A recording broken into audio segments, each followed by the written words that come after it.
All right, welcome back to the Ryan Rush Show. Thanks so much for waking up with us today on this Taco Tuesday. And of course, election season is going, and we are trying to get as much conversations on as we can about our elections because we need to know who our candidates are. And if we don't know who our candidates are, how are we supposed to vote for the right candidate? That's kind of the question of the day.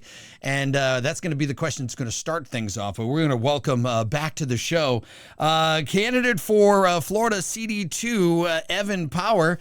Evan, hanging out in Tallahassee today. Welcome back to the show. How are you?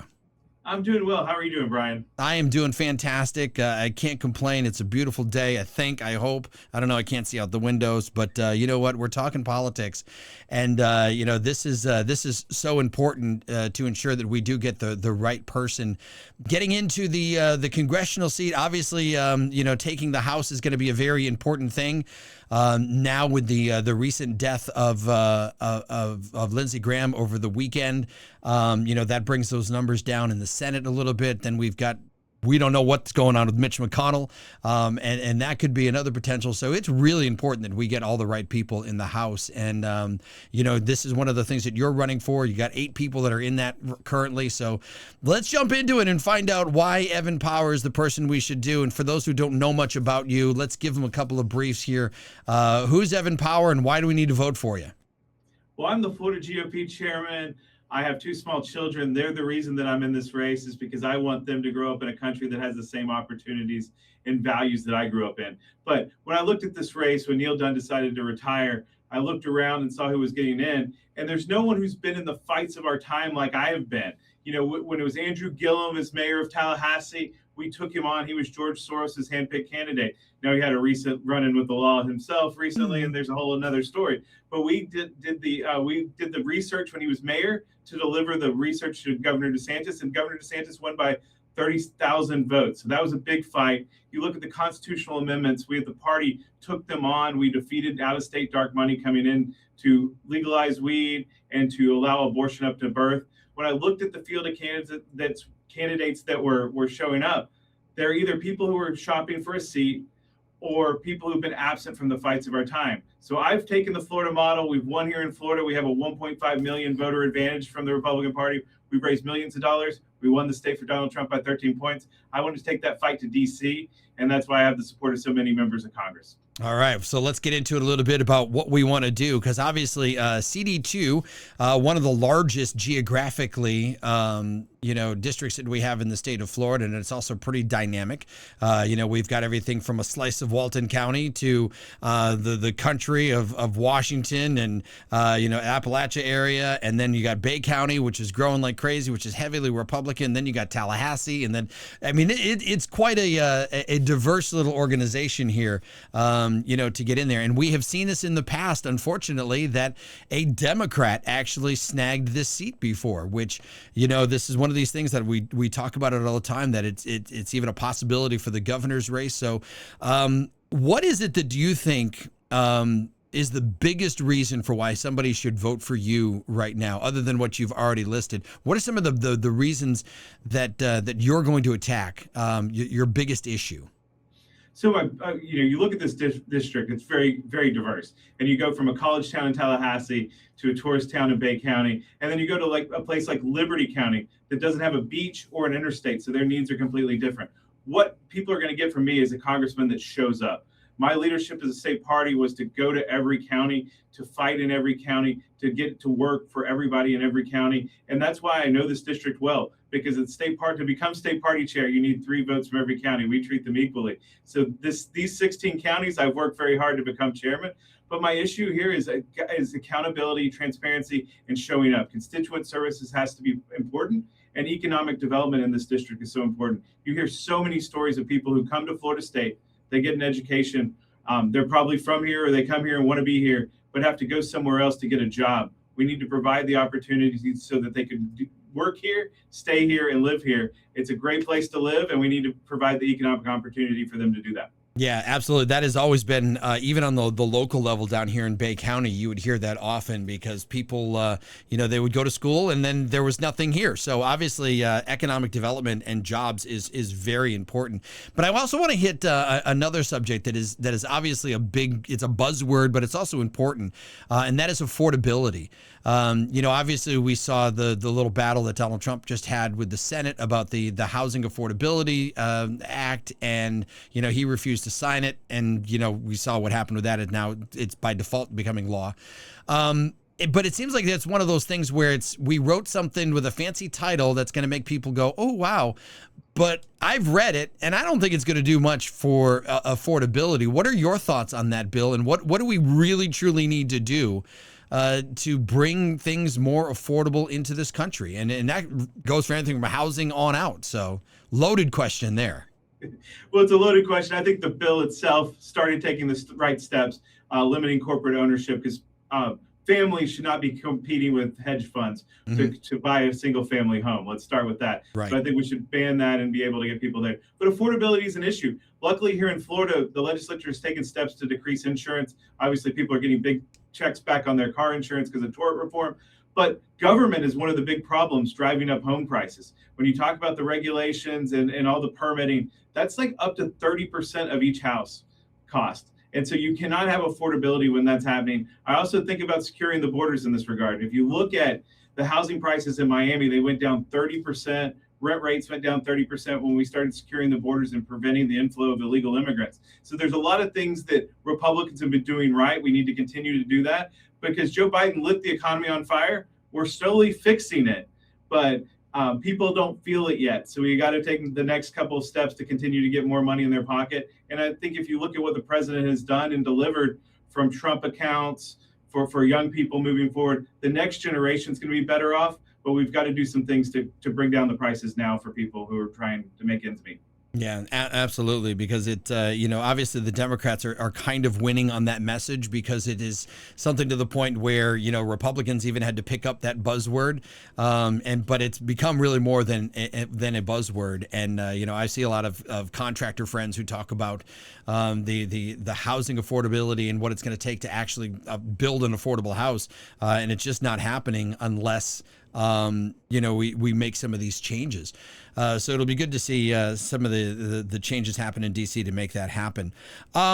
Something else that's kind of important with what's going on in our society right now are things like the border security, but there's also the Iran situation. What are some of your thoughts on the Iran situation? And of course, now the big threat is that they're going to kill President Trump. So they're clearly becoming a bigger problem than initially. What are your thoughts?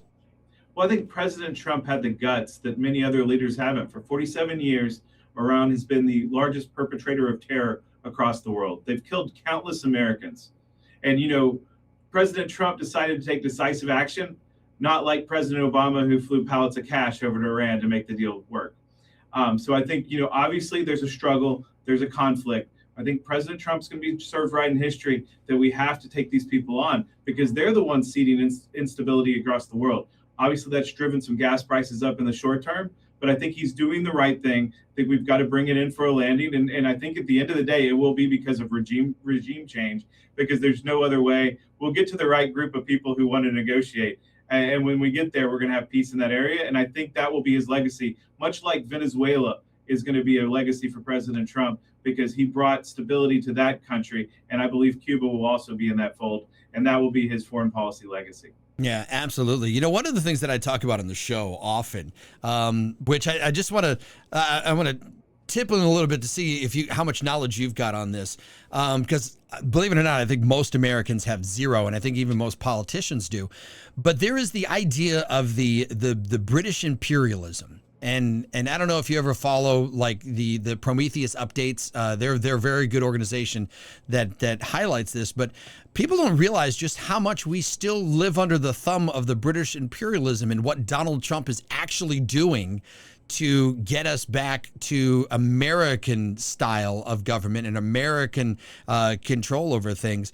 How much do you know about that? How, because, and it's not a diss if you don't know much about it, because it seems like nobody does, especially in Washington, D.C., because I don't think people understand what it is that Donald Trump is doing, because he's not, I mean, he's a 5D chess person, and he's not really getting out there and telling you, hey, I'm doing this move because of this, but you see it down the road. I just don't think a lot of Congress knows it. How much are you into all of that? Well, you know, in world history, the British took over all these territories. They governed them and left a lot of the problems that exist, because you can't draw all these artificial lines that exist and have societies be maintained under them. But if you look at what's happening, you know, having control of our hemisphere is so important. And that's what the president's done in projecting power by fixing Venezuela. You look at the regimes in South America, they're electing conservative regimes. You're seeing a change in what's happening. Now we put pressure on Cuba. And when you look at it, we're going to be safer. We're going to be able to project power better by having a more conservative government on our hemisphere and letting the other hemisphere deal with themselves. And it puts us in a better place to put America first. Yeah, absolutely. And I think you said the key word there that most people don't get, and that's history, which in so many ways is kind of repeating itself when you look at what is going on with especially the left, more so the left, with what they're trying to achieve with this country, which kind of brings me to this next question about what we are seeing with the left. And we see such a push for this. They call it socialism, but we know the reality to it is that it's communism. And it's a heavy push. We saw the primary just a couple of weeks ago up in New York, where only 10% turned out for it, by the way. And they voted for really the communist candidates. What are some of your thoughts on what we need to do, not only as a party, but as a country, to kind of stop that? And what fight will you bring to stop that? Well, that's where I lead the way on some of these things. But President Trump is right. He's called it communism. I don't care if Mondami calls it communism, socialism, or democratic socialism, or that he's a rubber duck. It's all opposite of what the American values are. Economic opportunity and freedom is what America was founded on, the ability for people to move up in their lifetime and to live the American dream. I took the fight here in Florida directly onto the Democrats. We have made them and sent them to the dustbin of history here in Florida because we fought these fights. But if you look at the Democrat Socialists of America, they won in Colorado, and their tweet afterwards has said, "We're coming to Florida." Now, they're coming to run against Jared Moskowitz in House District 25. That's a seat we're looking to flip. I guarantee you, if they nominate a Democrat Socialist of America as a Democrat, we will flip that seat, because Florida has rejected the radical woke agenda. If you look at it now, we have a 1.5 million voter advantage. Democrats are out of power, and they cling to some of these Democrat socialists like Anna Eskamani and Carlos Guillermo Smith, but they're out of power. And as long as they're in control of the party, there's no hope for the Democrat Party here in Florida. But that's the fight I want to take to DC. I want to show people in Washington that the Florida model works. People are happy. And when you ring up big wins like we have in Florida, the voters will follow you. That's why we have a 1.5 million voter advantage. Yeah, excellent. Well, let's talk about money, because we are, what are we at, like $250 billion, trillion or whatever it is, or gazillion billion, if we want to throw a Biden word in there. Our national debt is just literally out of control. And it seems like we hear this from pretty much every politician that, we'll get up there, we'll cut spending and on and on and on. But we don't see it, and we're just seeing that ticker just tick and tick and tick and tick and get up there. What are your thoughts and how you want to approach the getting a budget under control? Because it's been since the mid-90s since we've actually had a balanced budget that was passed. I mean, think about that. That's a generation and a half, almost 2-3 generations of people since this nation has had a budget, which is kind of embarrassing.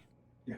I was a cute 8th grader at the time when they passed a budget in 1996. It's been right? 30 years since they have done that. And so you have to pass a budget. We've got to get back to regular order. We empower Democrats when we allow continuing resolutions. Beyond that, we need to pass a balanced budget amendment, because that is what works in Florida. It's been able to help us win across the board in Florida, because you bring down spending. We were able here to retire half the debt and save for the rainy day fund.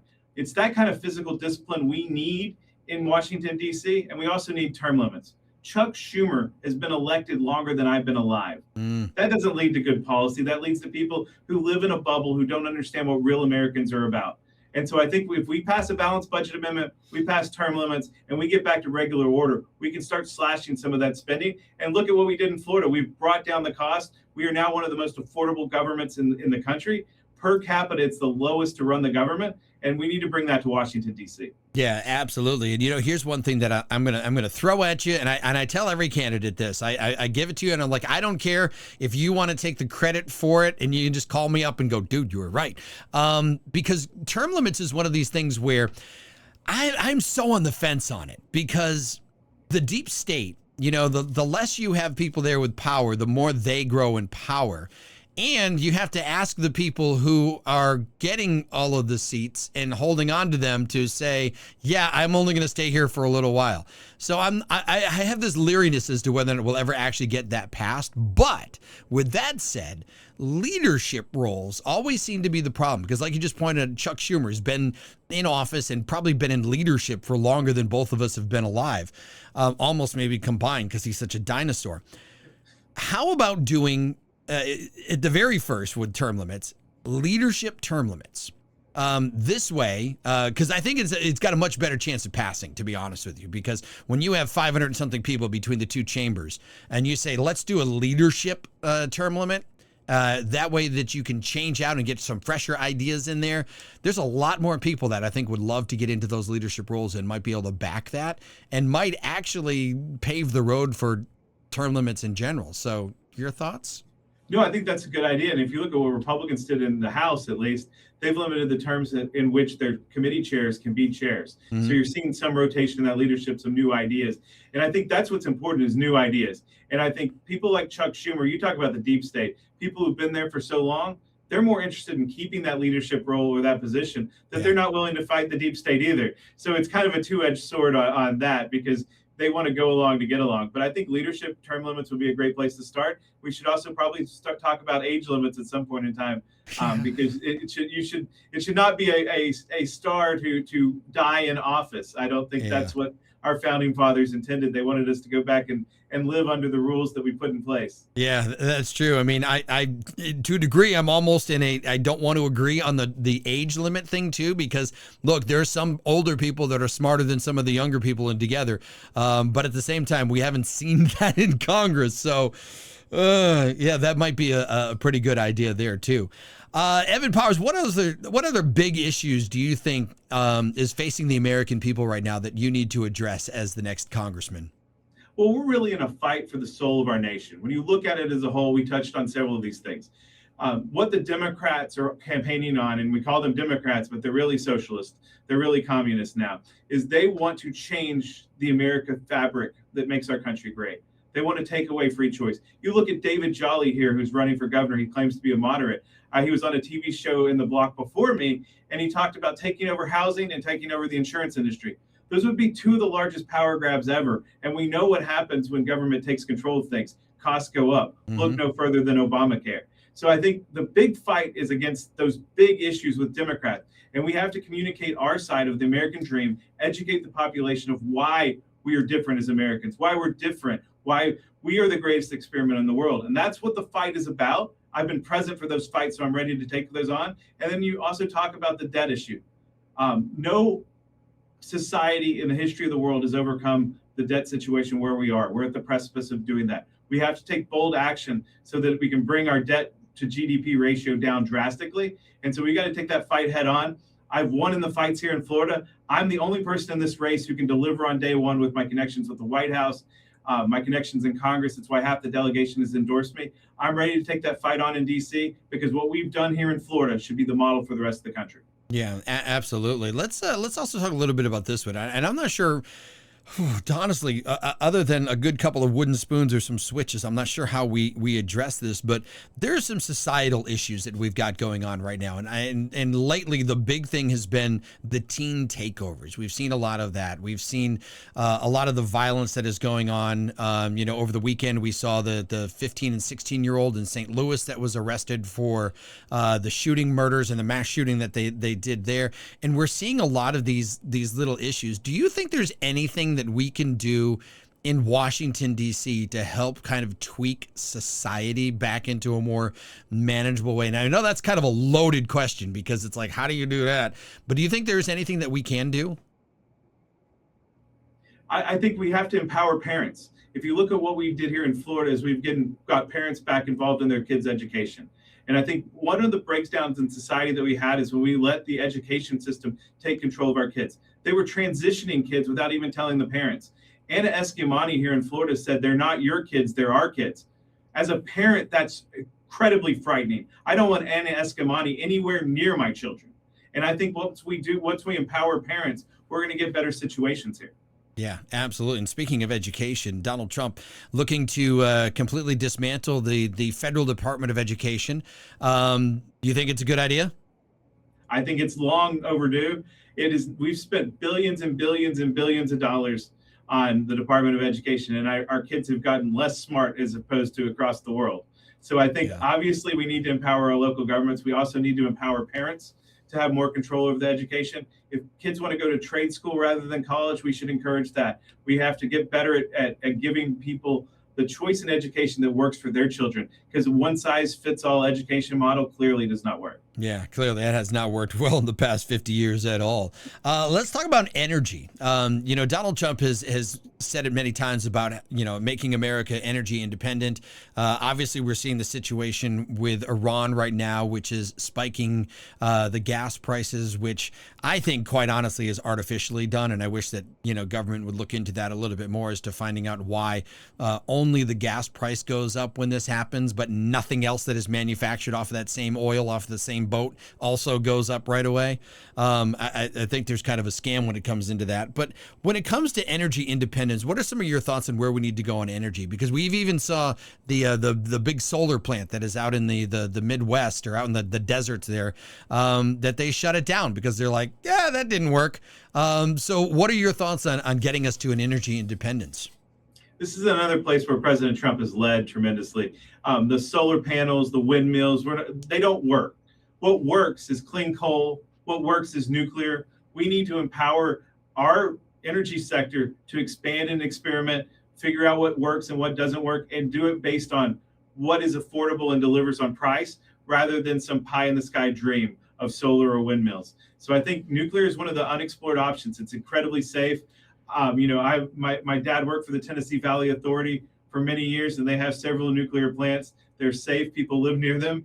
We need to explore that technology. There's been a fear around that, but we also got to get back to clean coal. It is cheap and affordable, and it works. And natural gas also works. But we don't need to invest in lost leaders like solar and windmills. Yeah. I think it's kind of over when it comes to that. And there's another element to this that I also want to just kind of get in your thoughts. And you can correct me if I'm wrong in this one, because my brain kind of, I believe it's called the Jones Act, the one where the ships can't go from port to port without a U.S. flag and U.S. crew.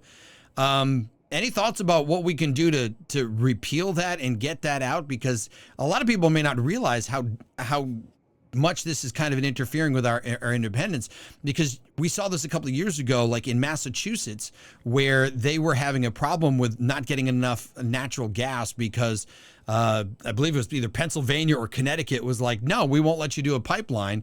But power was coming from natural gas and Massachusetts couldn't get it. But at the same time, they couldn't LNG from Texas to Massachusetts because there's no LNG ships that are that are American flagged and American crewed. Any thoughts on getting rid of that particular act or revising it a little bit so that we can do port to port here in America? Well, I think the answer is more revision than it is. Obviously, American shipbuilding and American flagships are important. We shouldn't be dependent on foreign countries. Mm-hmm. But beyond that, it's about infrastructure. We have deprived the energy infrastructure for political aims. Joe Biden did it. Obama did it. So when we open up the space, we are going to have innovation. We're going to have American ships.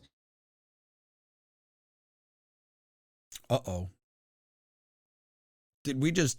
I think we just lost him. There he is. You froze on us for a second there. Sorry about that. No worries. I think it's weather here. Yeah, it could be. You look at what Obama administration and Biden did on the Keystone Pipeline, is that they stalled progress that would would provide that infrastructure we need to provide affordable energy. So I think it's an infrastructure problem more than it is a law problem. Mhm. But we can look at everything, but we need to get the infrastructure in place so that we can be energy independent here in America and have the ability to move our power sources around in our own country. Yeah, absolutely. And while we're talking about data, with the things kind of jumping at us a little bit, let's talk about data centers, because this is something that obviously here in the state of Florida, especially right here in this district, has been a very contentious thing. People not wanting the data centers.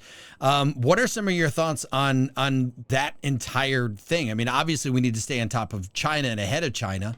But what are your thoughts on the data centers and what they're doing with the data too? Because that's something that is never really answered when people go, hey, what kind of data are you storing and why? Well, I think we look at the part of the data, but I think AI is obviously the space race of our time. Mm-hmm. China is spreading a lot of disinformation to try to get us out of the space. I think when you look at data centers as a whole, we need to make sure we protect our water quality. We need to make sure we protect our energy prices. Here in Florida, we've already passed a law to do that. We also have to empower local governments. They should make these decisions. There shouldn't be a one-size-fits-all model. Let local governments make the permitting and decision-making with their local residents of where these centers should go. But we shouldn't be scared of AI as a whole, because that is the war that we're in right now with the Chinese.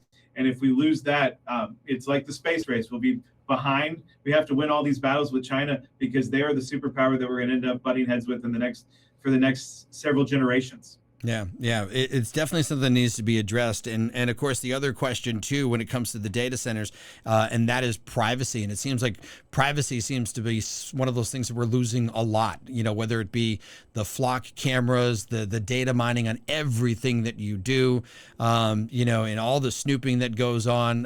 What are your thoughts on protecting the American people's privacy? Because it seems like we're losing that in a rapid basis.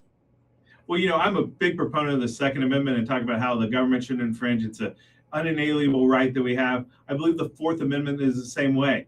We were founded as a nation because of some of those invasions of privacy, the quartering of troops, all the things that they did. And flock cameras, I've already come out and said we should put a ban on them right now. We should stop them right now. We don't know what they're doing with that data, to your point. And if it's taking away people's Fourth Amendment rights, we've got to have the same passion as Republicans as we do with the Second Amendment. We must protect people's privacy, and we can't live in a surveillance state. They can get warrants, they can go through the appropriate process to get certain information, but we should make them do that. We shouldn't just give it up willingly. Yeah, absolutely. Evan Powers, again, candidate for the Florida CD2, running for Congress. Evan, I know we've hit a whole bunch of subjects. Is there anything else that we've missed that you want to make sure the voters know about you and what you want to do? Well, Brian, I appreciate the whole run through of issues. I want people to know that I'm a proven leader. I took over the Republican Party when there was $70,000 in the bank. We raised $100 million. We beat constitutional amendments. I've been in the fight. I've won fights. I want to continue to take on this fight in Washington, D.C., because I'm a proven winner. I'm the only one in this race that's been doing that. And if people want to tune in and join our team, they can go to powerforflorida.com and join our team. Well, you just jumped the gun and got to my next question. So there you go. What's that website once again? Powerforflorida.com. Power for Florida. And remember, there's no S, because I messed that up the last time we did an interview. It's like, I don't know why I kept doing this powers thing, but it's power. So Evan Power, good luck with all this. Obviously, the primary is coming up on August 18th, which early voting is starting very soon. Some of the early ballots are already starting to go out. Election day to go up against the Democrat is November 3rd. So there's 2 elections we got to do here. We got to do the primary, and then we got to do that general. But Evan, good luck with all of this, and we'll see what happens coming up here in just a few weeks. Actually, it's almost a month away. It's scary how fast it's coming, but thank you for taking the time, Brian. Absolutely.